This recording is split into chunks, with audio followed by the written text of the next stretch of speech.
Welcome everyone who's here.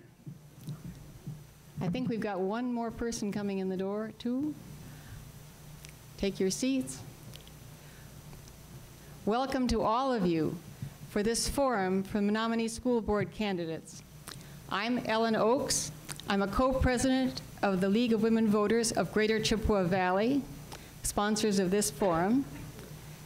And I also want to, on behalf of the League, on behalf of all of you, I want to thank these brave people who are applying to be members of the School Board of Menomonie, because that's a service that they don't get a lot of credit for, but they care.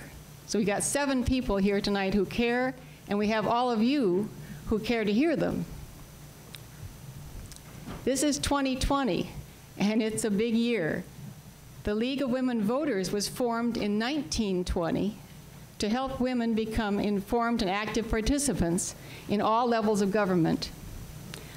So, like the 19th Amendment giving women the right to vote, the League of Women Voters is 100 years old in 2020. And we're a very new little chapter of our league, just 2 or 3 years old. So we don't feel like we're 100, but we are. Since 1974, we have also welcomed men as members. We are nonpartisan. The League of Women Voters does not sponsor any individual candidate or party. We're nonpartisan and pro-voting. 2020 is a big election year. We have a lot to do, and having more members would really help. At least get on our mailing list. For League membership and for information about voting, you can check out either of the tables in the back corner there. And as I say, for information about voting too, as you exit the auditorium. You will find campaign materials in the foyer for candidates, those who brought them. I want to thank videographer Steve Hansen of WIS Community. Because he's here, you'll be able to see this forum on our website, which is lwv-gcv.org.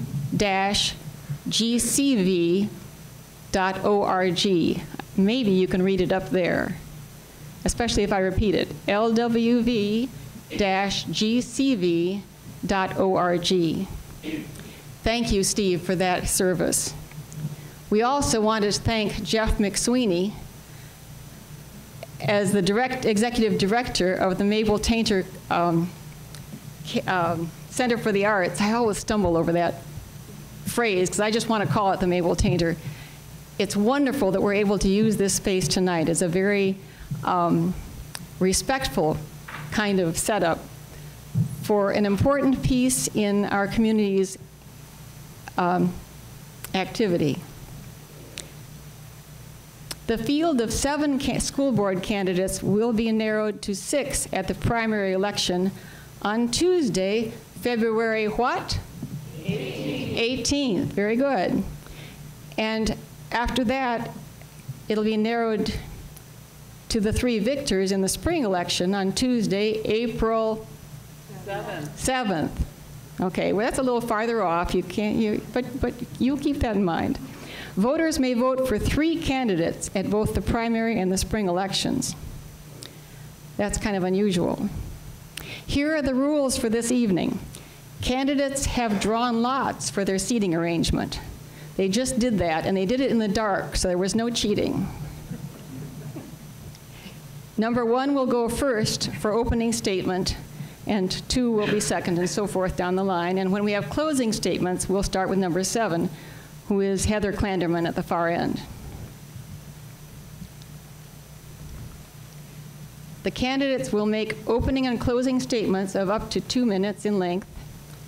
All candidates will have an opportunity to respond to all of the questions. Answers will be limited to 2 minutes. We have a timer and an assistant. Could you 2 stand up, please, just quickly? Nyla Natsky and assistant Millie Lenzolink, and Millie has the pleasure of showing the 30 seconds and stop. Now, you want to show that to the candidates too. They're the ones who really need to know that. When you're talking and she shows you that sign, that means stop. Index cards for questions have been distributed, and there are more if you need them. Just raise your hand. You can direct your question to a specific candidate or ask it generally. We have been collecting cards and we'll collect more continually. Tom and Linda Walsh, where did you go? There's Tom back there. There's Linda over there. Yep. You're in the dark, Linda. Okay. So they'll be helping you with picking up questions. Simple arithmetic will tell you that each question may take as much as 14 minutes. We got 7 candidates, 2 minutes each, and there'll be some fruffle time. So we won't get to all the questions. But our screeners are sorting them into piles of topic and trying to pick one that best represents that particular topic to hand up to me to read. And I'm just going to read it, and then it'll be their job to answer it. No one wants to be here till midnight. But we will all do our best. And now, it is my pleasure to introduce you to the candidates.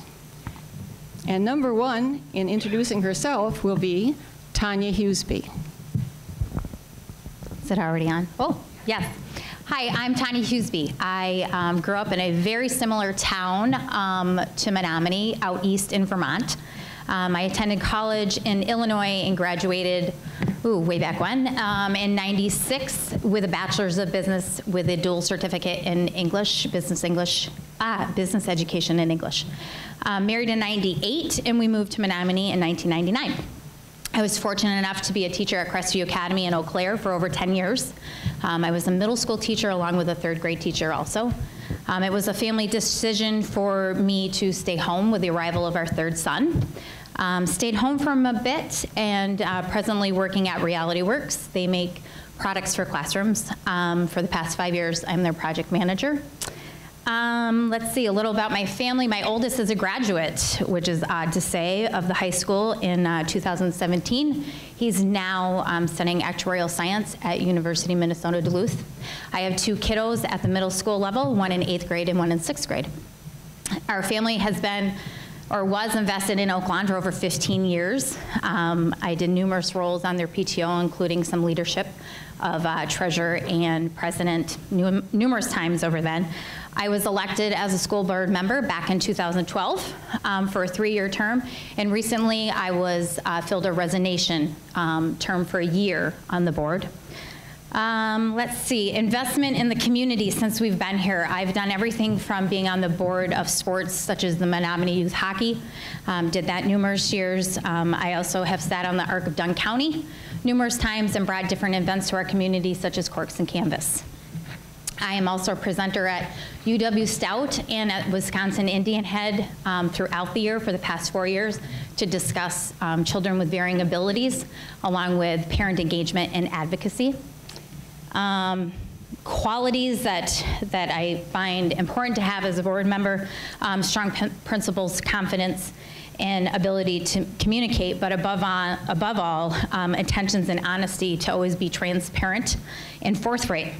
If members or candidates intend to fulfill their own agenda, they'll be counterproductive and will continue to grow a path of confusion and create additional havoc, which the board shouldn't be doing, or also upon our staff and students, district, and eventually our community. I'd like to see our board shift a bit of their focus to be more, I'll continue later. We're just getting used to this here. Was there a problem? Okay. Okay. Next would be Josh Rissler. Josh Rissler. Hello, welcome. Thank you all for being here. My name is Josh Rissler. I'm from Menomonie, born and raised. I like to joke that I've had a 13-year internship to become a school board member because I'm a product of the system. I graduated from high school here, went to college at UW Stout, degree in management. I see a lot of familiar faces out there, and that's largely reflective, I think, of my time at Menomonie Market Food Co-op and Wisconsin Credit Union before that. Unlike many up here, I don't have an education background. My background is largely in finance and management, and so I think those are some of the skills and viewpoints that I would help to bring some balance, I think, to the school board. I'm married in terms of family. My wife Bethany and I have 2 sons. One is in middle school, the other is at Oak Lawn. I just got done about an hour ago teaching Science Olympiad for the first time this year at Oak Lawn, and I just, wow. Teachers, respect. After about an hour and a half, my mind was just like, I don't know how I can think at this forum tonight because everything feels like mush. But I'm here. I'm happy to be here. Hopefully I can address some of the questions that you all have. Appreciate, again, all of your time, and to our local chapter, the League of Women Voters, for having this event. Thank you. Thank you, Josh. Number 3 is Dan Paulsen. Hello, my name is Daniel Paulsen, and I usually go by Dan. I'm a lifelong educator. I'm married into Menomonie back in 1974. And I say that because I've been basically coming here continuously since that time for vacations and participated in the Rogers family, which was my wife's family. And I also taught at Stout from 83 to 88, and I currently teach there in special education, mainly autism classes, and a new course in trauma-sensitive schools. I'm here for the great students in our great district. Our students are wonderful. I've known a lot of different students. I've known Anthony, gifted athlete in 9th grade, but he couldn't read. He worked extremely hard, but he was never able to make it, even though the college coaches really wanted him. Then there's Max, a kid who was insatiable curiosity. He was always asking questions, driving his teachers up the wall. And of course, his questions were not always about the class they were trying to teach. And then there was Tony, a brilliant student who was creating computer code back 20 years ago to guide precision fertilization of crops, pairing GPS and soil data. Tony was brilliant. And then Mark lived in chaos. He slept on a floor next to his mother to protect her at night, and at school he had a great deal of difficulty, and we spent a lot of time helping him cope with his problems. And one day Mark just lost hope and ended his life. There are students like these in our schools, in all schools, and I'm really here to help all students. And the mission statement of our district, dedicating to preparing all students to become lifelong learners, caring individuals, and responsible citizens. Thank you. Thank you, Dan. Sandy White. Oh, this. Okay. Hi, my name is Sandy White, and I was born in Menomonie, and I'm also going to echo Dan. I'm a lifelong educator, but I'm going to add the adjective passionate educator. After my dad whisked us off to Alaska when it was still the territory for 10 years, returned back to Menomonie, and I went to Coddington School, so anybody recognizes that name, and then graduated from Menomonie High School in 1973. Went to the University of Madison for 2 years and to UW Eau Claire for 2 years, and ended up with a teaching degree in biology and chemistry. I also student taught down at Durand, and after I got my degree in December 1977, I started my first teaching career out in the state of Maryland, working at a merchant marine school, which is very unique and different. And we trained individuals for deck, engine, and steward in deep sea vessels and tugs, towboats, passenger liners, and liquefied natural gas carriers off of Indonesia and Japan. So then I got married, and then my husband said, where are we going to live? Well, he was from Seattle, and I'm from Menomonie, so guess what I said? Menomonie. Threw out 5 resumes, took 2 job interviews, one at UW-Stevens Point and one at UW-Stout. And now, I was hired as an outreach program manager in continuing education, and I'm in my 30th year at the university. So this is really aging me. I have 42 years of professional experience in education. And I decided, how am I going to better utilize that time? So I wanted to bring my expertise in education, Sandy? Work experience. Okay. That went fast. That was very fast. Hi, my name is Amy Riddle Swanson, and I'm just finishing my 12th year on the school board. I'm currently the school board president. I have a passion for education and strongly support public schools. I believe a good education is a great equalizer. I myself have worked in the field of education from pre-K through post-secondary for 36 years.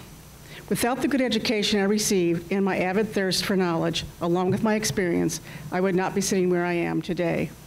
I have worked and continue to work with a variety of students from many different backgrounds, including, but not limited to low socioeconomic status, minorities, special needs, LGBTQ. I believe there is a place for all to learn in a safe and caring environment without bullying or discrimination of any kind. I feel richness and reward in the work I do and wish to continue to help the SDMA to be the best school district in the area. Just a few things about my education. I do have an educational specialist degree in school guidance and counseling, and I was also have an undergraduate degree in elementary education with a minor in language arts. I have 2 stepdaughters who are products of the Menomonie School District, both doing fantastic things. One has a doctorate, one will have her doctorate, I believe, by May. One of them was a valedictorian, one was a salutatorian. Great education, and I want to keep that going. Something else that I just completed doing this past January, I am on the School District Boundary Appeals Committee, and as part of my responsibility, I was chosen by several of my colleagues for the DPI to work with the Palmyra School District, which was going to vote to dissolve, or the board had to vote to dissolve, and it was up to me and 6 other members of boards across the state to make a decision as whether that school district should dissolve because they had no money going forward. I would not like to see that happen in Menomonie. It was a lengthy process, but I felt a lot of respect and enjoyed my time being able to do that. Thank you. Thank you, Amy. And thank you, Sandy. I didn't mean to skip you on that. Charlie Schneider. Good evening. Thank you all for coming tonight to this very important event. My name is Charlie Schneider. I've been in Menomonie since 1988. My wife and I have raised 2 daughters here, products of the school system, and one I see is in the audience tonight. Had to point that out. I work at CESA 10, which is a cooperative educational services agency in Chippewa Falls. Kind of like Josh, I work in an educational environment, but I'm not an educator. I work in the facilities area, helping schools to operate their buildings more efficiently and helping schools to purchase things in a cooperative way. Folks that work for me, we serve schools statewide. I've been in nearly every school district across the state, attended hundreds of school board meetings, and have done a lot of work in the schools across the state, although I'm not an educator. My dipping my toe into the education world was I am an adjunct professor for UW-Stevens Point, teaching teachers how to teach kids about energy, about renewable energy and energy in the classroom. So I've gotten a little bit of taste of education, but I'm really more of a business kind of person. I have a business degree, and that's what I look at. My job is mostly about the numbers and those kinds of things. Very passionate about education, passionate about Menomonie. As I said, I've been here for over 30 years now. Very involved when my kids were in school, And then as the kids got out of school, I saw myself slipping back and thought this might be a great way to get back into it and to give back to a community that has given so much to our family. Thank you. Thank you, Charlie. And Heather Klandermann. Good evening. My name is Heather Klandermann, and I am seeking re-election to the School District of the Menomonie Area School Board. I was honored to serve one term and looking to serve another. I was born and raised by a mom who was a public educator, who was a physical education, and my father who never finished school, and he believed that education was definitely an investment. I also believe education is investment. I am married, and we have one child in the SDMA school district. I have been a Menomonie taxpayer since 2001. I currently work at UW-Stout in the School of Education as a certification officer, which means that I endorse candidates for licensure and stay current with state rules regarding educator requirements. I've been employed with UW-Stout and in the School of Education since June of 2008. I'm an advocate at the state level for educators and students becoming educators. I also work with assessment and ask those tough questions or see data trends when it comes to the assessment for SDMA and for student achievement. Since my time in Menomonie, I've been involved in the Menomonie community and giving back through various avenues and volunteering. Some of those include serving on the Oaklawn PTO, volunteering monthly at Cedarbrook Church, volunteering for the Menomonie Junior Mustangs organization. I've volunteered at Tuesday's Table. I've also contributed energies to Stepping Stones, Dunn County Humane Society, and the Neighbors of Dunn County. Professionally, I serve on various governing bodies. I have a reputation for being a leader, open-minded, honest, reliable, trustworthy, and responsible for making decisions based on data and facts and not personal feelings. I have and will hold people accountable for inappropriate actions and statements. I don't have a specific agenda and believe the body is a nonpartisan board. I am supportive of education for all students. I believe in the SDMA mission and that all students should have a right to education. And sometimes school is the safest place for kids and the only place to eat. I am supportive of teachers and educators and staff making sure their views are heard. And I also believe in making sure educators are qualified to teach our students who are our future. I am supportive of our district administrators. Heather. Thank you. You'd be surprised how hard it is to stop in the middle of a sentence. So that's very good. Now we're looking to take questions. I have number one in front of me. How did you do that? Excellent. Okay. And I'm going to be good and put my glasses on for this. How would you attract and retain excellent teachers and other staff in the current labor market where salaries and working conditions are not attractive to new candidates? Now, this first question will start with Tanya. Thank you. I have to look at my list. Start with Tanya and go down the row. But the next time we have a question, we'll start with Josh and come back to Tanya last. You see how that revolves? And I don't promise not to get confused, but you'll help me, okay? So starting with Tanya. So I understood the question about retaining staff, if I can just re-summarize. I think it's important to realize that every community starts with a strong foundation of the school. You can have fabulous location, you can have fabulous restaurants, music, arts, but until you have that unit of a building where you have valued administrators, where you have a superintendent that values their administrators, and where you have a board that turns around and values the superintendent, it comes down to respect, it comes down to value, it comes down to all the people being committed for the one goal, and that's the goal of the students. I believe if I were to survey people, they don't choose to be an educator for the salary. I don't believe they choose it for summers off, because we all know that they don't have summers off. So it's the bigger picture, and it's the building of the community. So if we have a strong foundation around the outside, you're going to turn around and you're going to retain and attract people to want to come to our area.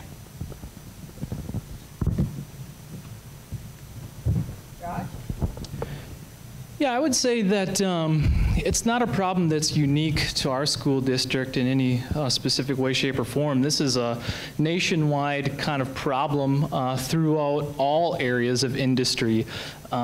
Wages are increasing, jobs are becoming more competitive, so it really is a problem that's kind of facing everyone everywhere.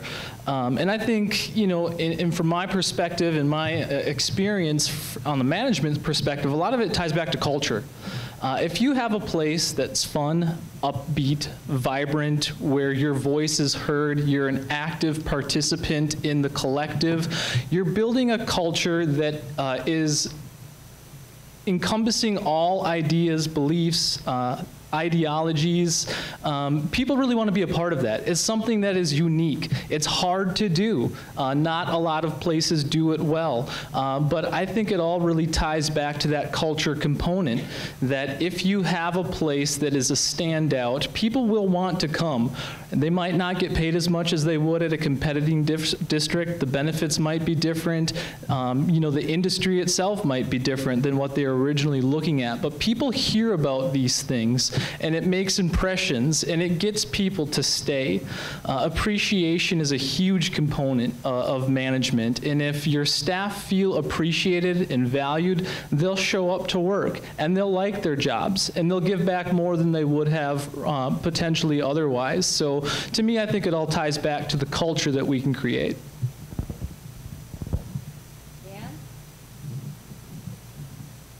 Trying to get my own timer going so I can. I would piggyback on what Josh just said about the culture. If you want to come to work, the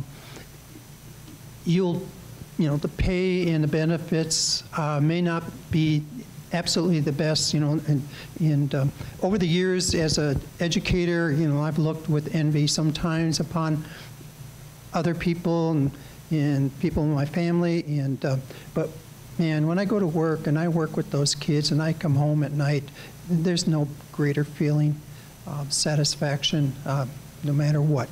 I think the Menomonie District in the last 3 years, I've been on the board, we have made some good strides towards improving our compensation. We've adjusted the salary schedule, redid the,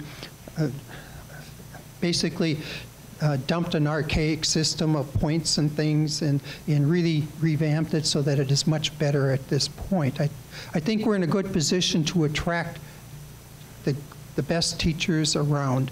But there is a shortage of teachers. Teaching in the last decade or so has been kind of bashed, and we have to make sure that we really appreciate our teachers from the community and from the board, and let them know that really, really, really want them, and I think every parent believes that their teacher is probably the best, and we need to transmit that throughout the community. We have ways to go. We need to work on diversity. We need to advertise and try to gather as many teachers from far-flung reaches and get the very best that we possibly can. And I think time is probably just about up. Thank you. Sandy. Well, if you're talking about recruitment, I would start with marketing. And I would be marketing all the valuable assets we have in this community.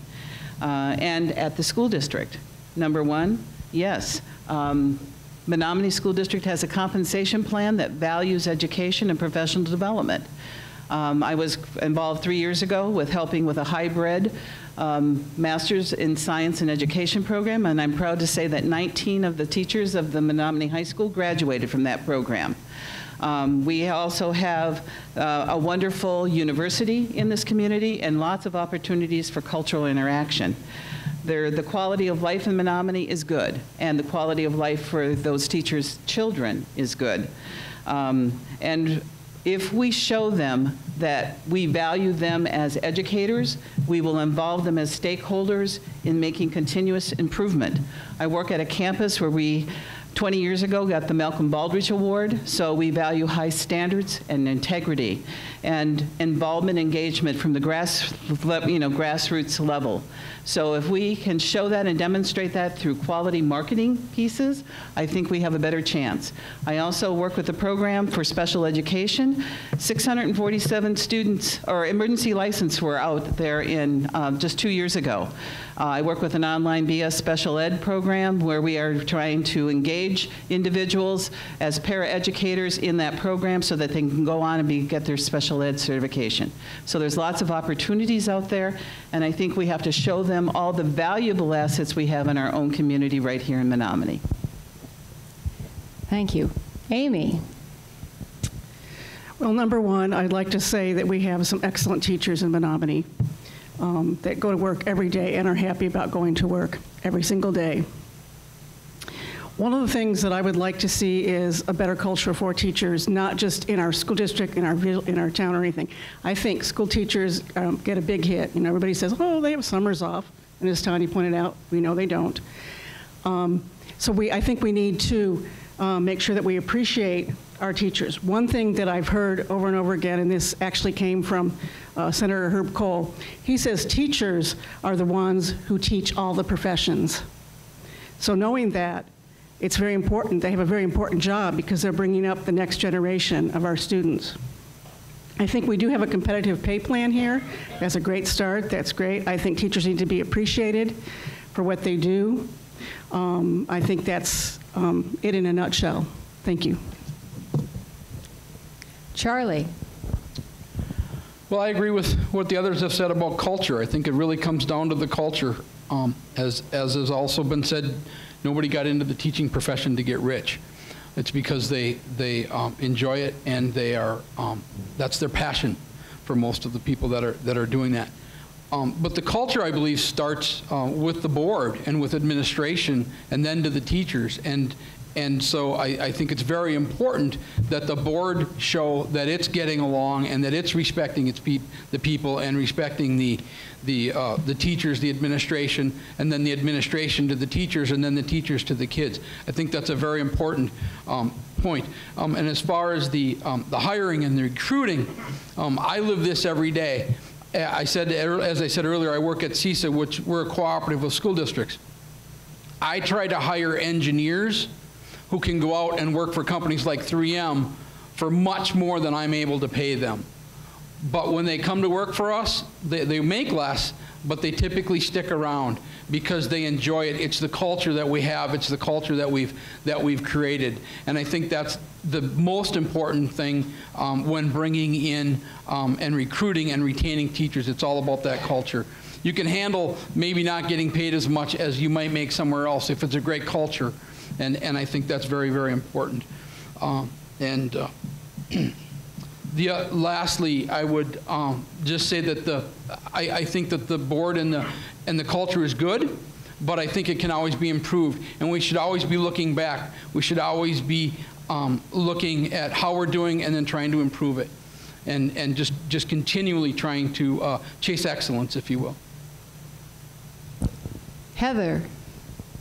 Thank you to whoever asked this question, because this is a huge passion area for me and in my professional life. I have wrote and done a lot of research on this area of how to recruit and retain students and teachers, and it's a national issue. I will say Menomonie, in my opinion, is very well off. I'm very satisfied from what I hear is happening around in the state. There's 7 districts that in Wisconsin that just want a warm body. I mean, if you have a pulse, they're hiring people. And that concerns me of who is teaching those children. So in Menomonie, I feel like we're doing a great job. We do have a strong foundation, in my opinion. We do hire qualified individuals that have had the teacher prep program or an educator prep program and getting that license. But I also feel like it's at the state level too. There's some things that are out of our control, and even in the district administrator's control, that happen with licensure rules and teacher education and pupil service education. So I am very satisfied with what is happening in Menomonie and with our teachers. I think we have a great administrative team, a great HR director that are hiring great qualified educators, whether it be teachers or school counselors, school psychs. We're just doing a great job, and I think we need to pat ourselves on the back and just promote Menomonie more and show that this is a great community to be in. Thank you. Next question, and this will start with Josh. What is your motivation to be on the school board, and what should the relationship between the board and the district supervisor be? And be careful, I think I saw the district supervisor in the room. Hi, Joe. They picked me to start with this one. What is my motivation? I'm motivated because I have an interest. I learned from my time at Wisconsin Credit Union that involvement in one's community is critical, and I've kind of built that into my own personal ethos. I am very involved, and this is kind of the next step that I envisioned my involvement is public service. I've served on the board of various nonprofits, from the Menomonie Theater Guild, who conducts performances here on the Mabel stage, to the Menomonie Chamber of Commerce, downtown Menomonie. I've been on a lot of different boards, and so for me, I think it's that I have an interest. I feel like I have the aptitude, and I'm looking forward to the challenge, if you will allow me to have that. In terms of the relationship with administration, I don't think there's anything more important than relationships, to be honest. The relationship between the board and the administrators, the relationship from administration, to the teachers, the staff.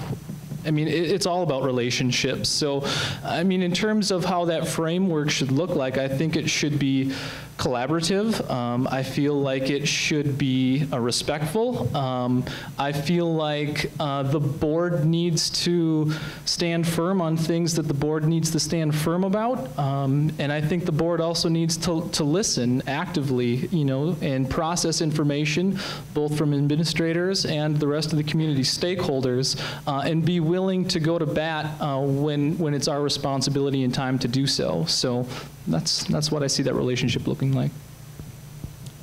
Dan. Thank you for that question. It's a great question. My motivation, as I stated before, is I'm here for the kids. And I'm not here for myself. I don't have any other passion than what I can do for our kids. As I said before, I'm really dedicated to our mission statement, and it's something that at the end of every board meeting, try to reflect on, have we accomplished our mission at this meeting? And that's something that I continuously think about. And if I haven't done my best, then I take a hard look at myself and try to make sure that next board meeting I live up to that mission. The relationship between the board and the superintendent is a difficult one. There's a lot of people that have talked about it. I've been to a lot of sessions, conference meetings, and everything where I've studied it and learned as much as I possibly can about that. I believe in a balanced governance model. At one end of that spectrum would be a rubber stamp board that basically does, whatever the administration wants. And the other end of that spectrum is the micromanagement board that, basically wants, to take over governance. I believe in a balanced management. The board basically is supposed to function at a 30,000-foot level, and not basically, get into the weeds in how the schools are functioning. We employ the district administrator. And one of the things we've done is we have worked on trust, building trust amongst the board members and our administration, and that's very important. Thank you. Sandy. It's over there. Okay, why did I want to get involved in the Menomonie School Board? Besides wanting to get to work and provide not only community service. I have developed a list. I wanted to improve communication, transparency, and seek more involvement of all stakeholders in the processes for continuous improvement in our schools. To me, when it's just meeting expectations, that's not good enough. So I want to set goals for improvement that stretch the district's efforts. I would like to see improve the inclusivity and the acceptance of all students in our community. I would look for digital equity, equal access in our rural areas with broadband and in the internet, and equal access to the technology to keep all the playing fields even for all students. I would work to keep our students safe. I would set and encourage that we recognize both academic and athletic accomplishments. So often I drive into school, I only see that sign before the bridge. It's showing athletic accomplishments. What about all the athletics? What about this community showing how we value academic achievements? As far as my involvement with, I have worked at the university and served on our academic senate, which is a governance unit, for quite a few years, and I'm currently serving right now as their vice chair. So I do believe in governance, I do believe in working with administration, but I also believe in having input into those discussions and creating opportunities for others to have input. I served on the city council for 12 years, and you'll find that I always did my homework, I did my research, and I didn't always rubber stamp anything. I always did and fought what was done independently. Thank you. Amy. My biggest motivation is my passion for education. Like I said earlier, it has helped me tremendously in where I am today. I currently work at UW River Falls, and I work with students that are first generation, limited income, or have a disability. And these are all products of all the school districts, or all the districts in the state, of the students that are accepted at UW River Falls. And I see every day how important it is that they have this education and where it goes with some of these students. So I'm on the board for my passion for education. I think that's probably the biggest thing. I've also been on the board for 12 years. I've got the most seniority at this point. And we've been through a lot of issues. We've been through several superintendents and some other issues, and I'm still there, and I'm still working, and I'm still trying to do the best that I can to make our school district the best school district that it can be. As far as boardsmanship and working with the board and working with the superintendent, I think it does take collaboration. It does take trust. We are in the process of reading a book called The Speed of Trust as a board, and we discuss at the end of each board meeting the pages that we have read, which is something that I think is helping transform our board maybe into be more trustworthy. As a result of that, not only are we reading it, but Dr. Joe Zydowski, our superintendent, and the rest of the administration are also reading the book. So it's kind of like a round type thing, and I think it's really helpful for all of us to be involved in that discussion, because I think we can go far and get the trust that we need and bring some of that trust back that maybe has been not there for a while. Thank you. Thank you. And Charlie. You know, when you boil it down, it really comes down to the kids. And in my mind, in most ways, it comes down to student achievement. And I believe that I have a good set of skills. As I said, I'm not an educator, but I believe that I have a good set of skills that can help the board to get even better. The board has done a great job, don't get me wrong, but I believe that we can do better. To quote Vince Lombardi, we can chase perfection, but hopefully we'll gain excellence. And that's really what we should always be trying to do, always to get better. And I believe that we can do that. The role of a board member, though, is not to manage the district, but to ensure that the district is well managed. And I think that's a very important piece. The school board has one employee. That's the district administrator. Everyone else works for the district administrator. So that relationship between the district administrator and the board is one of the board is that person's employer, right?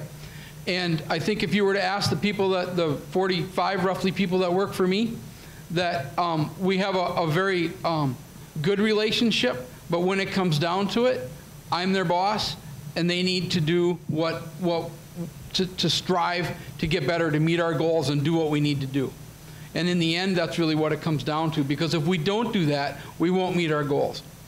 If we don't do that as a school district, our students won't achieve, and they won't be career ready, they won't be college ready, they won't be good citizens, and that's not acceptable. Thank you. And Heather?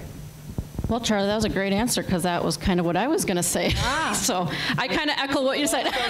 Yeah, it's kind of hard.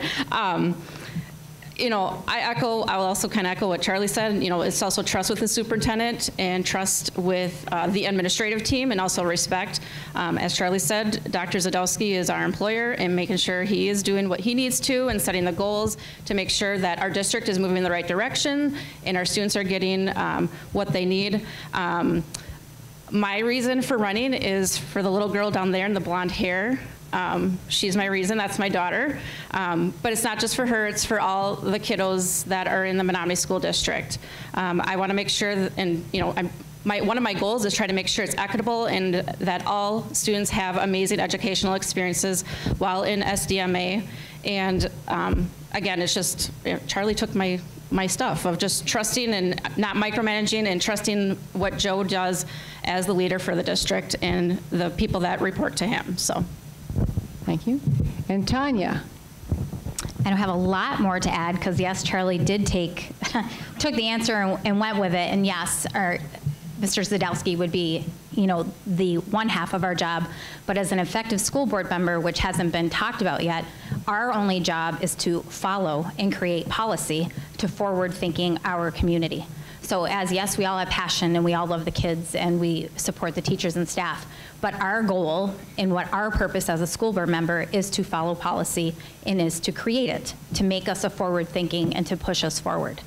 In regards to relationship, a lot about trust was talked about, but the most important part is respectful and professional.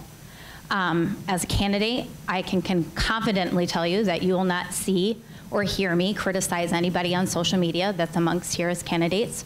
You will never see or hear me talk about topics of the school district that shouldn't be, because it's not professional and it's not respectful.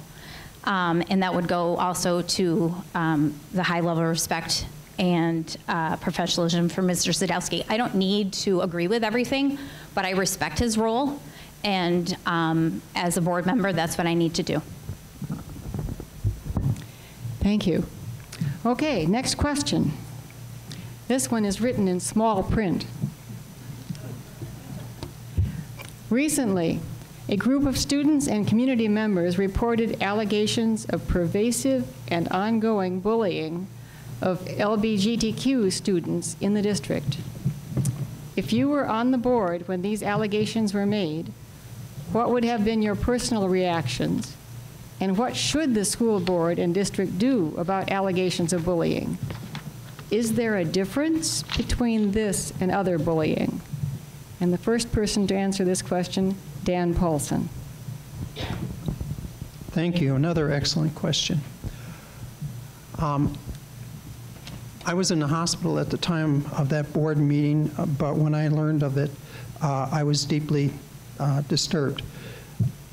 It's something that is a perennial problem in every school district. And I attended a session that talked about the consequences of school districts that don't effectively deal with this problem, and there could be significant financial damages awarded in a federal court because of that.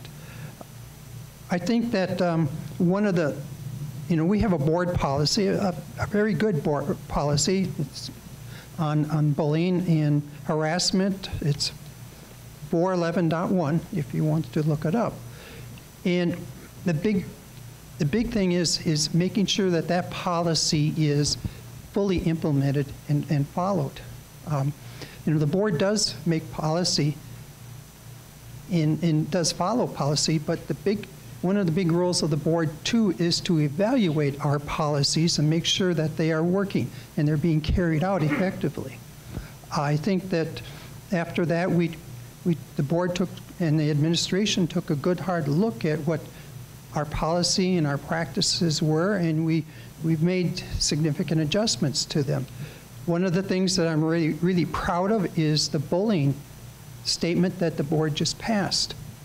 And I urge you all to take a look at that. We're going to be coming out with more information on that, but I'm extremely proud. The board has taken a stand that this will not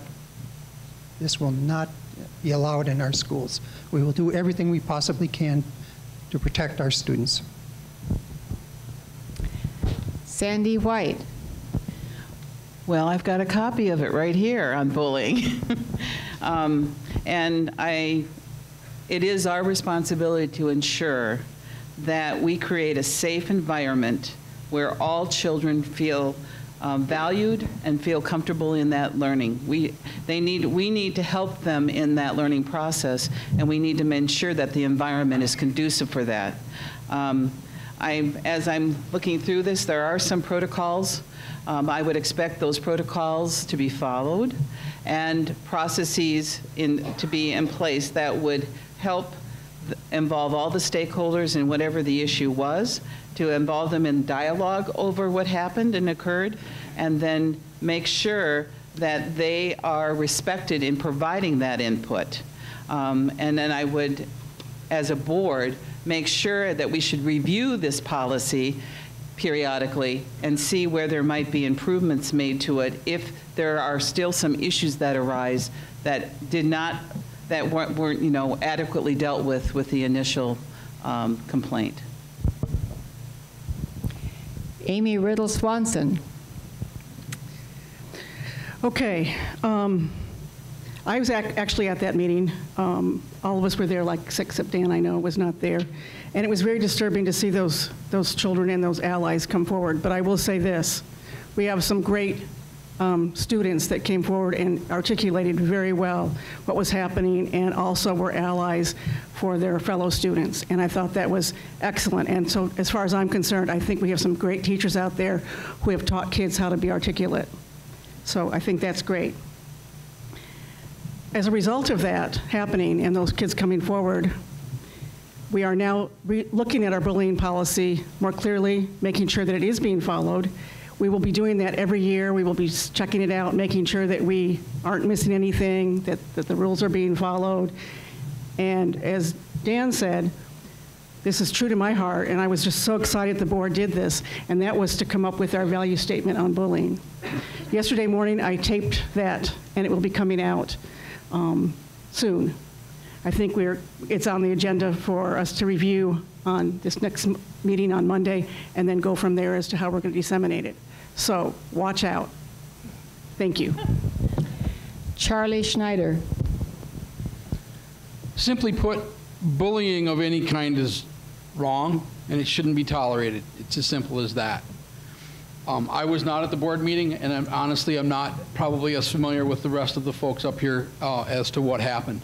But that's why we have policies in place. That's why we update our policies frequently and need to follow our policies. If it's not being followed, then people need to be held accountable. So it's simply, it comes down to, it can't be tolerated, and we have to make sure that our policies and procedures are followed so that it is not.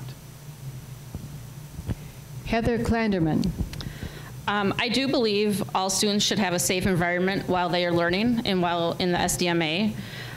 We do have what I view as a good policy and procedure on bullying. But after the individuals did come forward with that, we did review our policy and have determined that we do need to review that maybe more frequently. And as a board, we do review the policy, but this one we'll do more often.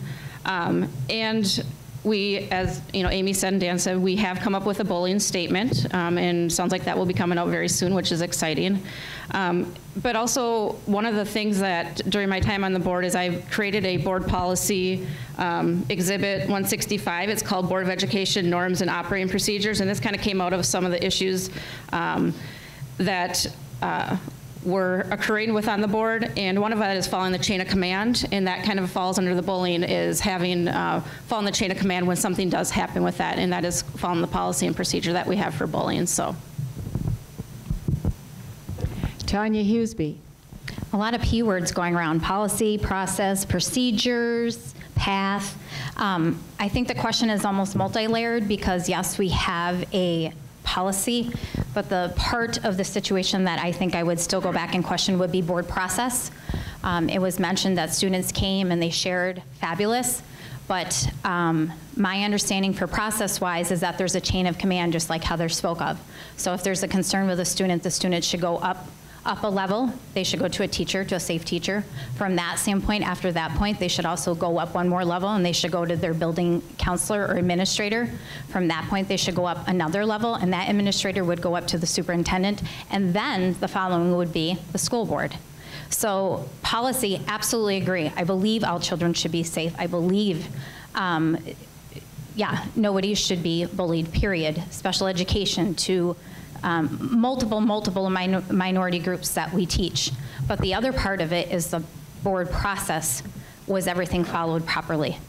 The precedence that goes and shows what happens if a group of students at the middle school decide that they don't really like the chicken nuggets. And I understand I'm not trying to deflate the topic, but this is the importance of following a process. You're giving all of this power to students that feel like, hey, you know what, I can just step forward and be able to go and, oh, I'm gonna go and let the board know this is what I not like. So what is the board gonna start doing, picking and choosing which topics to really go? So when it comes to the question, Ellen, the part that really concerns me is more of the process of it being followed. I think the policy, yes, is in place. I think it's fabulous that it's being reviewed and should be, yearly, quarterly, whatever needs to be. But the important part is the process. Was it followed properly? And Josh Rissler. Well, I think the question is multi-layered and faceted. I think it's somewhat difficult to relay personal opinions on it when we would be a collective member of a board of education. I can tell you my personal feelings and that I believe in diversity and inclusiveness for all people. But I think what the question is really getting at is from a board perspective. This is the body that needs to regulate this type of behavior. We all know that policy and reality are often two different things. I think it's important to understand where some of this might be coming from and recognize that multiple realities within our school district do exist. You have parents who are oblivious potentially to what their children feel or believe or do at school. You have parents who might be complicit with the way that their children behave or act, regardless of their view on this issue.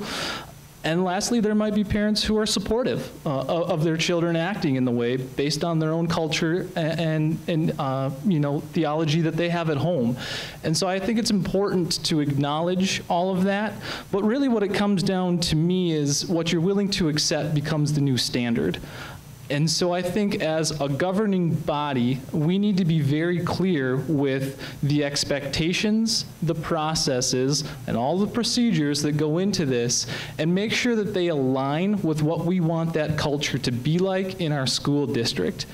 Because if the consequence to the student is not on the same parallel with the value that we place to that, you're always going to have a disconnect.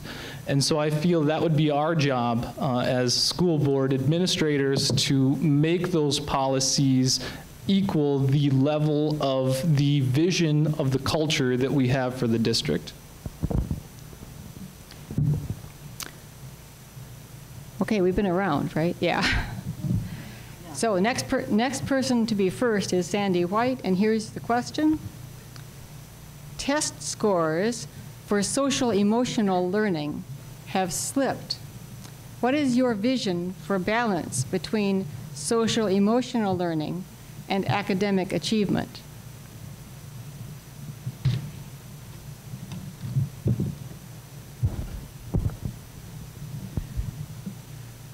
That is quite a question. And I work, we work with the students that are coming out of some of the district as they come in as freshmen within the university. I am concerned. We have had higher incidences of mental health issues, students that cannot deal with stress, students who are not resilient like they should be. And so there is a wide range of issues that we're dealing with at the university that we never dealt with before. And so we need to go back. What are we doing in the K through 12 school system?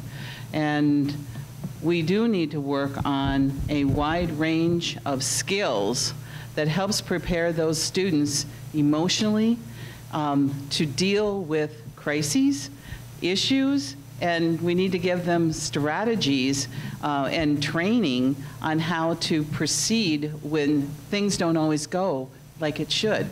I also deal with what we call the helicopter parents, parents that try to take over and rather than allow the student themselves be independent and deal with their own issues, the parents are calling and interfering, and and so we want our students to be good stewards. We want them to be independent. We want them to be able to handle issues and work productively in our society.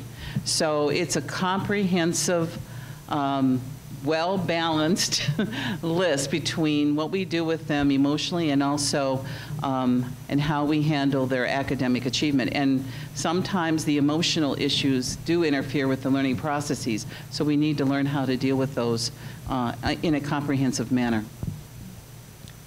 Amy Riddle Swanson. Number one, test scores are just a day in time. We don't know what the student has been feeling or what's going on. And so that, to me, is sometimes when we take testing into consideration for achievement, there's lots of other ways that we can show achievement. As far as social emotional learning is concerned, I think it's very important to maybe look at what Maslow said about certain things. If you're hungry, if you don't belong, all of those things are going to affect your learning, because if you're sitting there and you're trying to take a test or trying to learn and you're hungry or you're lonely or your parents are, having issues or, there's drug addiction in your home, which is a big issue right now, then it's really, really important that we address those issues, because I really truly believe that when we address those social, emotional learning issues, that everything else will fall into place. If we teach kids how to cope, how to be resilient, as Sandy said, and we do have a lot of programs that are going on right now in our school district. We have, we hired another social worker this past year and another counselor in the district. We could always use more. There's never enough. But I think that, we're trying our hardest to meet the needs, the social emotional needs of our students. So that's how I see it. Thanks. Charlie Schneider. A few years back, Governor Walker put $100 million out to schools for school safety, infrastructure, and also many things, social emotional learning trainings and so forth. And I was a big part of that with the money across the state and helping schools to write grants to get that money. And it was a big education for me, and I really learned a lot about that social emotional well-being and how important that is to students and how much of a critical factor that is in the safety of the school itself. A child who is not coping well socially and emotionally is a much higher risk to create some sort of an event that none of us want to see. So it's very important. I think back when I was in school a long time ago, schools still had the same number of days in the year and the same number of hours, but there's been a lot of things that have been heaped upon schools over the past decades, and this is certainly one of them, that schools, it's a new thing, not necessarily brand new, but something different that schools are having to deal with, and something that again, we didn't add any hours to the day, we didn't add any days to the year, but something that schools are now having to deal with. And I think that we need to figure out as a society, as Amy said, some of the things that the kids come to school with that the school district has no control over whatsoever, but has to deal with on a regular basis. And actually, this time you stole my thunder. I was going to talk about the hierarchy of needs. If a child does not feel safe and warm in their school, they cannot learn. And we have to figure out ways to help them with their social emotional well-being so that they can learn, so that we can get that student achievement. If that kid is bullied and all of the other things that come with that, they're starting from a place of deficit, and we need to make sure that that doesn't happen. Heather Klandermann.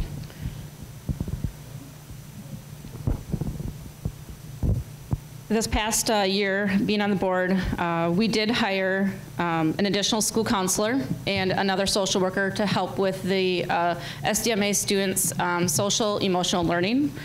We also have social emotional learning curriculum that is in the schools, and I can attest that my daughter is getting that on a regular basis, how to handle it, how to recognize it, how to deal with it. So I'm very impressed with how the district is handling it and bringing it to the students at a developmentally appropriate practice. The school district also does a great job, at least in the elementary level. Speaking for my daughter, there's free breakfast to the students. Growing up, I never had free breakfast. I never even had breakfast offered. So we're doing some steps in the right direction. Also, we have at the elementary level Project SAM, which is share a meal. So students go home with food for the weekend. As I mentioned in the opening, sometimes school is the place where kids are fed and maybe the place where they're warm. So we are trying our best to do, to help those social emotional with the students. We also have an angel fund account for our students. So the district collects money and it goes to pay off balances for students that have a negative lunch balance. So our students are still getting fed even though they may not have money in their account, which I do appreciate greatly. And also the district has done a great job applying for safety grants and making sure that our schools are as safe as they can be at that time. And I know we're going to continue to do those safety grants and implement that in the schools so our students are feeling safe and have that need met. Thank you. Tanya Hughesby. Just two additions because they haven't been said. So first of all, this is actually for the community that you need to know that this is the topic that arose as a second pillar for the strategic plan. So this is a focus of the school districts for 2019 to 2024. I totally agree with everything for elementary school level and so on. I think the topic that could go along with it also is class sizes. And I know you're probably like, what does, that's not a curriculum. But I have seen great success in the middle school from last year to this year, just even in my own children, where they went and minimized some class sizes, for example, CARES. So my kiddo's class was at close to high 20s. This year it's close to the 12, 13s. And it's those relationships, it's those opportunities that Pudge can learn some mentorship. He really has relationships with his CARES teacher. And it's that opportunity to build some relationships where teachers can get to know the kids and they can get to know their backgrounds and things that they're going through and be able to come alongside them and then help them socially and help them emotionally. Whereas when you have a bigger class of kiddos, you've got 20 plus kids and those come with all different stories for only 22 minutes of the day. How can they make connections like that? Josh Risler. I think the one thing that I would add is about relationships again. I went through pretty much all of my schooling, high school, all that, without ever really getting to know or meeting my guidance counselor. And when I look back on that, I feel like a little bit let down, like there could have been this really cool mentor possibility, someone who I could really get to know, but I just didn't ever have that opportunity or realize that it was there. And so I think part of it is just making sure that our students realize the resources that already exist and what all we can do for them. And I think that extends beyond the classroom relationships, which I think are really important, but all people in the school, in the halls. I had more positive interactions with our custodial staff probably at my time in the high school than I did with our guidance counselors. And I think that was an awesome thing. I learned some cool stuff, but I think it really marks to me the importance of making sure that students know what the resources are that we do already have. Dan Paulsen. Oh, another awesome question, and I love being last because I agree with everything that was said here. The research shows that there's 11% difference in student achievement between schools that have a strong social and emotional learning component than schools that do not. That's important, 11% in achievement. So we're not just doing this to make the kids feel good. We're doing this to basically make them to be better learners, lifelong learners, be caring individuals, and be responsible citizens. That's our mission. So this is critically important. In the last 3 years, I think we've had a tremendous increase in the focus on this area. I'm part of a diversity committee in the district as a board representative, and I've seen a tremendous bursts of activity in what teachers and staff and administration are doing to help kids. I think our elementary schools are doing a wonderful job. Our middle school is just thriving. And our high school is working. I love the work that the student council is doing. So there are many, many good things that are happening in our school district in this area. But as Vince Lombardi says, we're going to pursue excellence and achieve greatness. And so this is something that we just can't forget about. And we can't, and it is part of, I brought this along for everybody to see. These are our 5 pillars. I'm so proud of this strategic plan.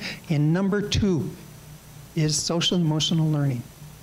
And we're going to make sure that we do that. Thank you. Okay.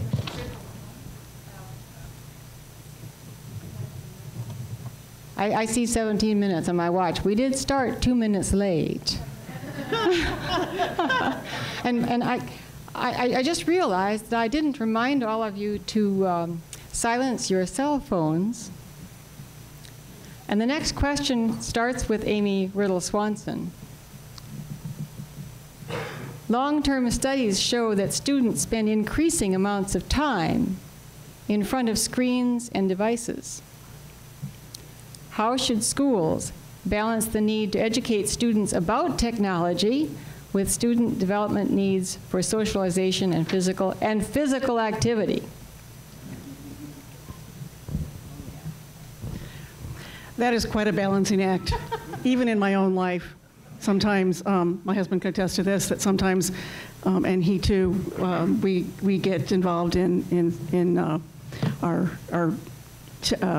technology. Yeah, I think it's very important that we try to just have some sort of balance.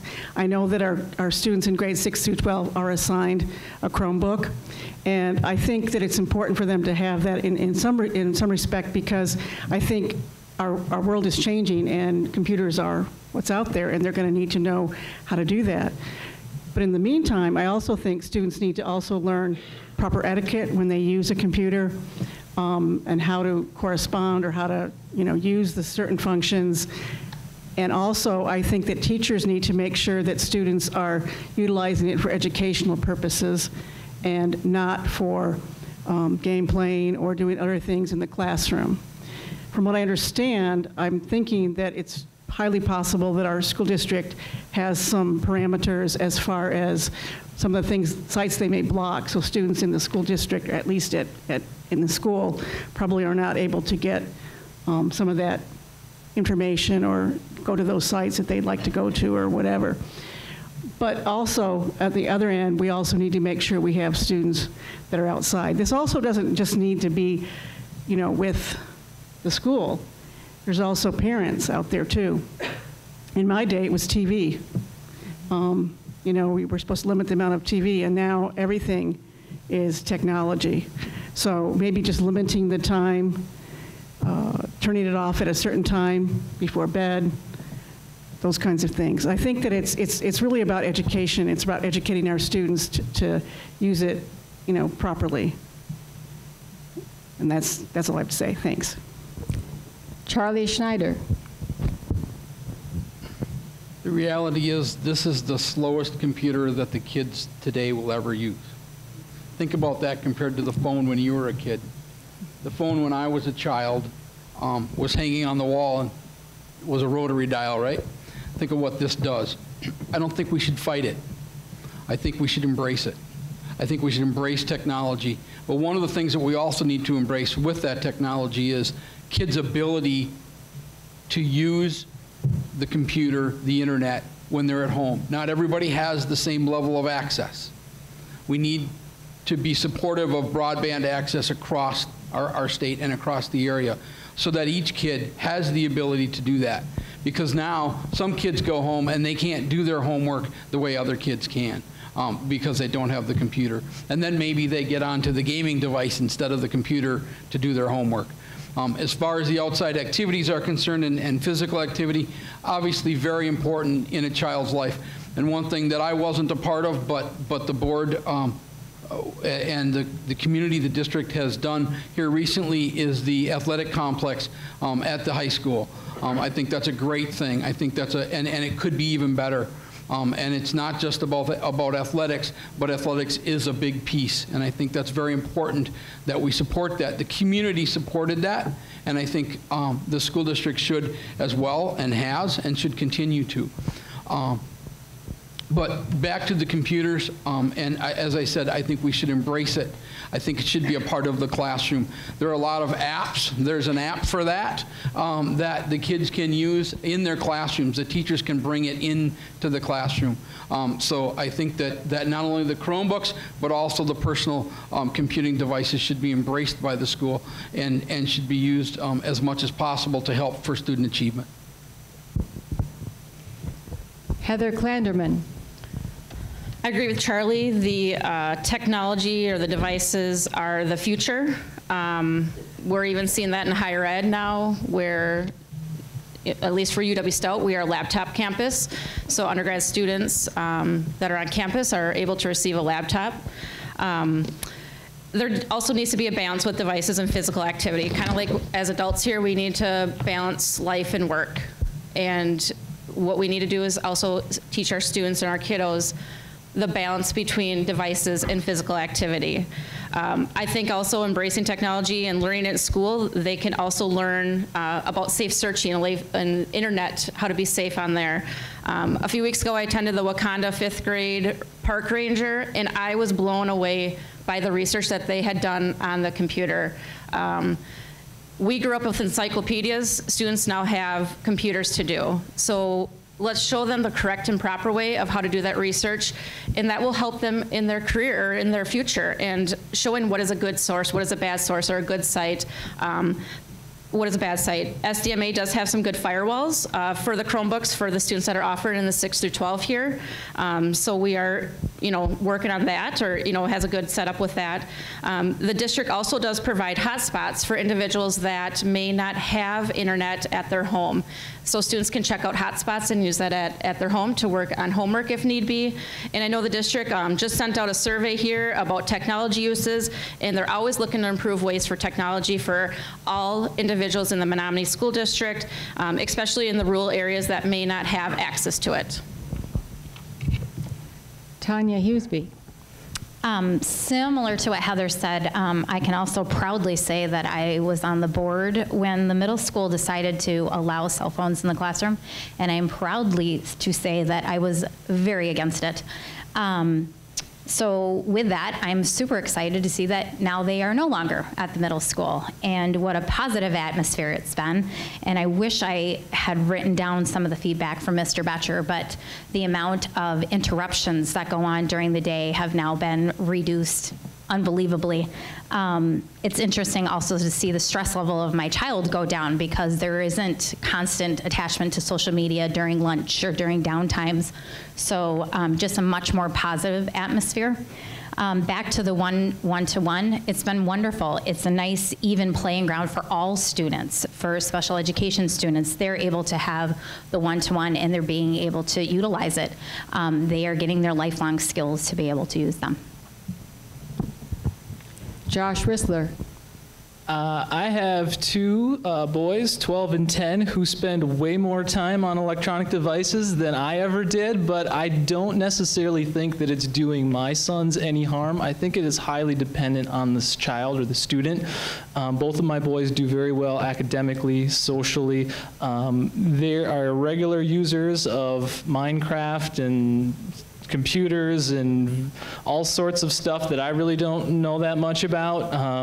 But I think what a lot of it is for them, at least from my observation, is communication and relationships. You know, they're talking with friends from all over the country that they've met online, and it's really the 21st century equivalent to, you know, picking up the phone and doing a three-way call. You know, sometimes they're doing homework, sometimes they're doing assignments, sometimes they're playing Minecraft. I've read school districts that have Minecraft Club, and I think our middle school or elementary schools do that as well. And so I think it can be a good tool, largely I think dependent on the student itself. You know, and in terms of the physicality, I think virtual reality eventually will kind of help with some of that getting up and moving around. I spend 8 hours a day at my desk largely looking at email and Microsoft Excel, and I make exercise a priority because you do have to prioritize things that are important. Lastly, I would state that like I mentioned earlier, I was at Science Olympiad at Oak Lawn before I came here this evening, and we were having a really hard time getting an idea of what one of the events was. And I said, hey, why don't you go grab one of the Chromebooks and we can pull up a video on YouTube and see what we can get. And they told me that YouTube is blocked. How can YouTube be blocked? Pretty much half of everything I learn comes from YouTube, for real, like recipes, cooking, auto mechanic stuff. Like, it's such a valuable resource and tool that I think we need to better integrate how we view technology into the learning atmosphere, and I think we could actually do that more. Dan Paulsen. Great topic, great topic. Minecraft, yes, I heard about Minecraft and I thought, oh, what is this? So I had to try it out, and it is fascinating, and it is a great learning tool. And there's Minecraft for classes and education. There's a tremendous amount of stuff on the internet that we can use. And teachers, I think, are getting more, and they're getting so much more sophisticated every day on how to use our technology with our students. The technology does come with problems. We have to teach our kids how to be technology literate and also to have a balanced approach to it. You know, we have a wonderful school forest, and you know, we're trying to get our kids out there more and more, you know, and getting them out there, and there's no cell phone access out there. It's, you know, it's a dead spot. So it's a place where they have to, you know, exist without that. And I think also we need to get our kids out for more recess, as much recess as we possibly can. And we had, you know, Facebook.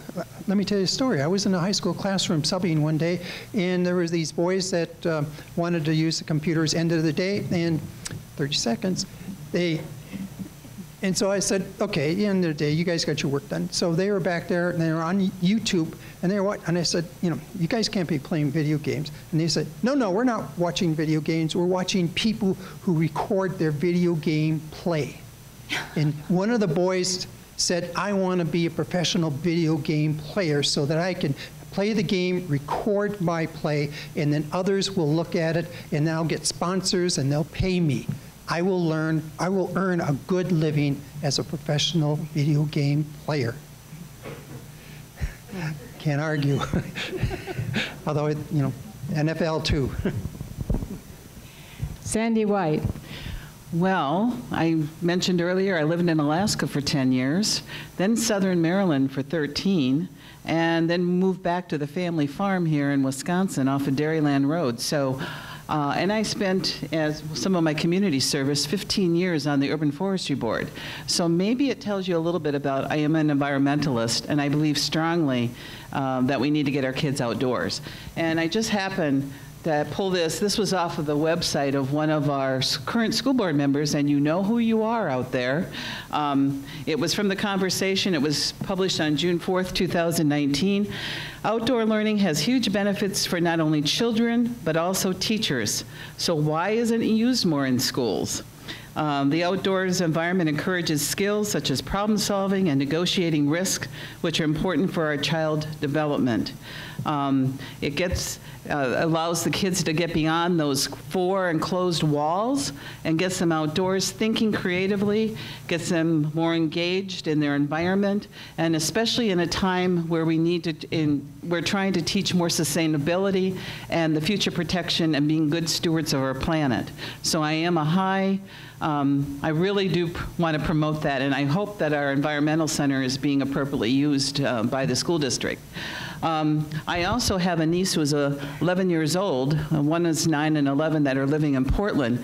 Their parents restrict the amount of time that they can watch TV and how much time they spend on the electronics. I think you have to be careful and make sure it's age appropriate. We want our children to develop, to be critical thinkers, and so we need to have a balance, as someone mentioned earlier, in the use of the technology and getting outdoors and learning how to be more connected to their planets. It's also important, too, I'm going to say this, we have to have our teachers well trained on how to use the technology in the classroom. Okay, so I'm looking at my watch. We have 5 minutes left, but we started 2 minutes late. That makes 7. I vote that we give each of these brave people a minute for a closing statement, rather than the 2 minutes that they were initially promised. Do you think you can do that? I have another question for you, but then we would be here another 15. I think, yeah. Closing statements. Okay, let's give them a minute and a half each, okay? And in this case, we'll start with Heather, as I promised. And can you timekeepers manage the minute and a half? Good. All right, go for it, Heather. Okay. Thank you all for coming out tonight to attend the questions asked, and thank you to the Women of Voters League for putting this event on. Since my time on the board, additional teachers, staff, and pupil service personnel have been hired. I generated and had a new policy exhibit passed, Board of Education Norms and Operating Procedures, Exhibit 165. The district has also been in the black all years, and a phenomenal strategic plan was developed and being implemented. As a current school board member, I feel in order to be an effective school board member, you must focus on moving the school district of the Menomonie area forward and educating all students to meet high standards. Great school board members have a clear vision of the district. Board members work together to set that vision, goal, and measure the success of the district and superintendent against those goals. Great school board members communicate their actions to their community. Meetings are open to the public and agendas are published to the public to see prior to the meetings in a very timely fashion. Great school board members also work as a team. As a board member, I collaborate well with others and am respectful of the other board members, their opinions, and to the superintendent, and follow the policies and procedures. Great school board members adopt a fiscally sound budget. Great school board members focus on what is best for all students. I have an open mind and am a policy follower. I am focused on student achievement and doing what is right for the district. I am compassionate and strive to ensure that each child in SDMA has access to equitable and amazing educational experiences regardless of circumstances. I make decisions based on data, facts, and community feedback and not a personal agenda. Please remember to vote for Klandermann in the primaries on February 18th. Thank you for your support. And that is a quick minute and a half. Go. You get the star. Charlie. I'm going to slow it down a little bit. Again, I appreciate you all being here. I appreciate the League of Women Voters putting this together. This is a great event, and it's kind of sad that it's not more well populated, but it is what it is. Appreciate all of you being here. I believe that my experience through my work and personal life would make me a great board member, and most of the questions and the answers in my mind really came back to one word, and that's culture. And I believe that it's, as I said earlier, it's incumbent upon the board to build that culture and then have that culture flow down through the administration and the teachers and then into the kids. Student safety is very important. It's very important in what I do on a daily basis. It's very important to our community. I have a lot of experience in that. I've done a lot of work in that recently. And one of the most important things is when a student doesn't feel safe, they can't learn.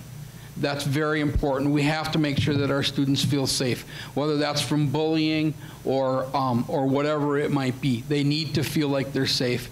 They need to have, as I believe Josh said earlier, a relationship with someone. That might be the custodian, or it might be a teacher. And the middle school just did a great task, if you will, identifying those kids, and that's a great thing to do. All right, I will stop. I slowed it down too much. Very good. Amy. I'm just finishing my 12th year on the school board. Like I said earlier, I have the most seniority. I feel like my experience on the board has taught me a lot of things. I've made some mistakes, and I've done some great things, and I really would like to move forward and continue my work with the school district of the Menomonie area. I believe that all children can learn. I believe that we need to take care of all of our kids. I don't care where they live, what socioeconomic status they have, what their gender is. All of that is irregardless. What is really important is that we give our students a positive and a great education, and that's what I would like to do. As part of the board, yes, we did do a strategic plan. We've done a lot of other things. Like I said, we've hired our social worker, our counselor. Something else that wasn't really brought up was our budget. Our budget is in the greatest shape ever, and it's because we have people that, you know, are and we're not really lacking anything, really. I mean, there's always room for more things, but our budget has really helped a lot. And one of the things that we are able to do is we don't have to do short-term borrowing, and we're also able to do a lot of maintenance and a lot of those kinds of things without borrowing money because we've learned how to put it aside. We have a 30-year maintenance plan that has been really helpful for us to be able to decide what needs to happen and the priorities, and that's like a moving target. Thank you.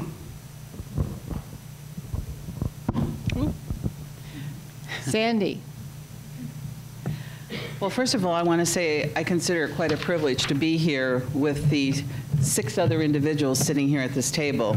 And I thank you for listening to all those. I learned a lot tonight from their responses. I know I could bring an extensive background in education with knowledge, skills, leadership experience, and a wealth of community services to the Menomonie School Board. I'm heavily invested in this community, not only because I was born here, but because I've graduated from school here, but also because I've been part of the university system for 30 years. So I know how to link our resources from the campus back to the community, and vice versa. In addition to serving on the Menomonie, or on the school board, or I mean on the city council for 12 years, I've also done plan commission, library board, Mabel Tainter board, historic preservation board. And currently I serve on the Down Health Right group and the environmental health group. I also work with our GFWC Menomonie Women's Club, and we give out scholarships to a high school graduating student every year and to a female of Dunn County returning every year. We also subsidize and give a scholarship out for the Wisconsin Leadership Seminar to a high school student every year. So I strongly believe in education and promoting what resources to our students as best we can. I do the research, consult experts, investigate other models before making data-driven and informed decisions. You will find I have high integrity and am an authentic individual. Thanks. Thanks. Dan. I too want to thank everyone for coming and the League of Women Voters of Chippewa Valley. This has been a great experience, and thank everybody for being on the panel here. It's been a good experience. Great schools happen because of great boards, and it's a prerequisite. If you don't have a great board, you're not, great schools will wither. And so it's important. This is an important election. Every school board election is extremely important. In the past 3 years I've been on the board, it's been a tremendous learning experience.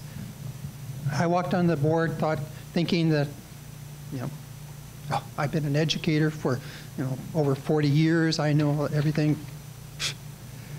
I spent the last 3 years really, really trying to learn this job. I've gone to all the conventions, seminars, sessions, and attended everything I possibly can to learn this job. And it's a continuous learning process, and I'm grateful to be here, and I hope to continue to work for our students. Josh. I read recently that the conversation is the relationship, and relationships shape our culture. I have a lot of relationships in the community, and I believe that I can use those to be an effective conduit between the community and the school district. I believe that my perspectives can add some balance to the school board and some diversity of opinion, and I would be happy to serve if y'all will have me. Thank you. Tanya. As it's been already said, thank you very much, especially moderators that have a stressful job with the clocks. Extra thank you for having it at the Mabel. I've always wanted to be here, and I didn't need to sing to be up here, so this has been rather cool. We live in a fabulous community. As I said before, in the heart of our community is a solid education foundation, and we need safe buildings. We need to have caring, effective staff personnel. We need family engagement to help support the school's effort. We need administrators who are engaged. We need superintendent that values and respects the building administrators. And above and beyond, we need school board members who are forward thinkers. They need to set policy and follow policy in a collaborative fashion to, as Charlie shared, chase excellence. Board members need to be professional, intentional, good listener, well-being, confident qualities I feel I uphold with a side of humor and an overabundance drive to see excellence for our district. Through my professional experience, both teaching and business, and my personal experience of parenting children with varying abilities, I feel I would make it a strong candidate. If you have questions for me or anybody else up here, there's tables on the outside that I believe numerous, our personal information is there. I'd highly suggest reach out, ask us, challenge us, because at this point, you should not be giving your vote, we should be earning it. So if you feel that 2 of us are qualified, feel free to vote for 2. If 1 of us is, feel free to vote for 1. But we should be earning your vote this evening. Please consider, obviously, voting on the primary on the 18th. Perhaps share with your community, your friends would be fabulous. Thank you again. And of course, the primary is on the 18th, and April 7th is the spring election. I want all of you to give a hand to these 7 people who are up here.